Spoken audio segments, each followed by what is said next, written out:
Have you ever wondered how a single moment of caution might save you from great danger? Sometimes what appears safe can hide a threat beneath its calm surface. This ancient tale from the Buddha's past life reminds us that when we stay alert, no trap can easily claim us. Listen and discover how a watchful spirit can outsmart even the most persistent foe.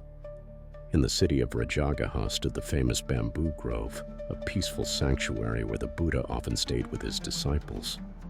One morning, the brethren gathered in the Hall of Truth, quietly discussing grave matters. Their voices carried tones of concern as they spoke about Devadatta, a monk who had once followed the Buddha but later grew consumed by envy. Devadatta had plotted harm by various means. He hired bowmen, caused a rock slide aimed at the Buddha, and even released the enraged elephant Dhanapalaka, hoping to trample the teacher. Reflecting on these misdeeds, the disciples lamented that Devadatta seemed determined to end the Buddha's life. When the Buddha entered and took his seat, he sensed their unease. The brethren told him how they had been speaking of Devadatta's schemes, past and present, and of the constant threats he posed. Calmly, the Buddha assured them that this was not a new development. He explained that Devadatta had gone about slaying intentions in bygone days as well. The disciples grew curious, and so, with composure, the Buddha prepared to share an earlier story in which Devadatta tried in vain to kill him. Long ago, in the kingdom of Benares, a great forest spread beyond the city's outskirts. Ancient trees rose high, and a tangle of vines wove between their trunks. The air felt thick with the scent of leaves and damp earth, and each dawn revealed tracks of animals seeking food. Deer, boar, and smaller creatures lived among these trees, moving through a land that felt both peaceful and full of hidden risks. In one corner of this forest stood a sapani tree that dropped sweet fruit. Beneath its wide canopy lived a remarkable antelope, a being that stood out for its keen awareness. Though it looked like other antelopes, it was in fact a bodhisattva. In that lifetime, it practiced wisdom by observing every shift of light and sound in the forest. Each day, it approached the sapani tree to find fallen pods, always making sure no danger lay in wait. Its hoofprints often circled that same spot, for the fruit there was plentiful. Nearby, a village hunter roamed these woods to earn a living. He used stealth and skill to catch unsuspecting creatures. From time to time, he built small wooden platforms in tall trees, perches where he could sit with a javelin, waiting for game to wander underneath. He typically hunted deer, boar, or whatever else might pass by. Selling the meat at the local market brought him enough income for simple needs. One morning, the hunter discovered tracks below the sapani tree. He studied the soft ground and concluded that a large creature, possibly an antelope, often fed on the fallen pods. He thought this would be an ideal place to catch valuable prey.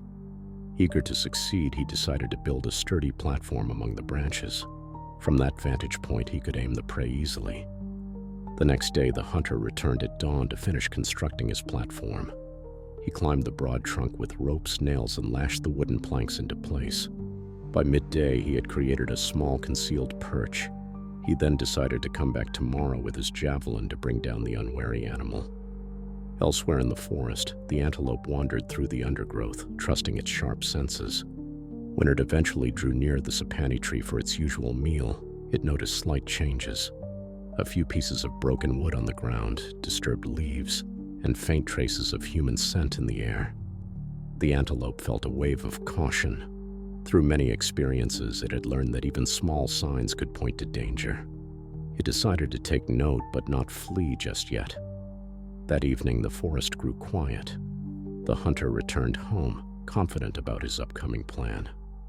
The antelope found a safe spot to rest, alert to the fact that something odd might be unfolding around its favorite tree. Early the next morning, the hunter rose before sunrise, gathered his javelin, and slipped back into the forest. He climbed onto his new platform high in the sapani tree. From this concealed post, he had a clear view of the ground below, where tracks led in a circle, evidence of the antelope's frequent visits. He waited motionless as dawn light spread through the branches. Birds woke and sang overhead across the forest sky. The hunter listened intently, hoping to catch the faint steps of his intended prey. During that same dawn, the antelope emerged, drawn by thoughts of sweet fruit. Yet wary of the strange signs from the day before, it stopped at a distance, hidden in the shrubs. As it watched the sapani tree, it soon spotted a crouching figure among the leaves. A hunter. Growing impatient, the hunter dropped fruit to lure the antelope closer, hoping to strike when it approached. But the antelope, sensing something unnatural, remained still. Suspicion grew, and after stepping back, it confirmed the presence above was no bird. It was danger. The hunter seized his chance, launching his javelin. It missed.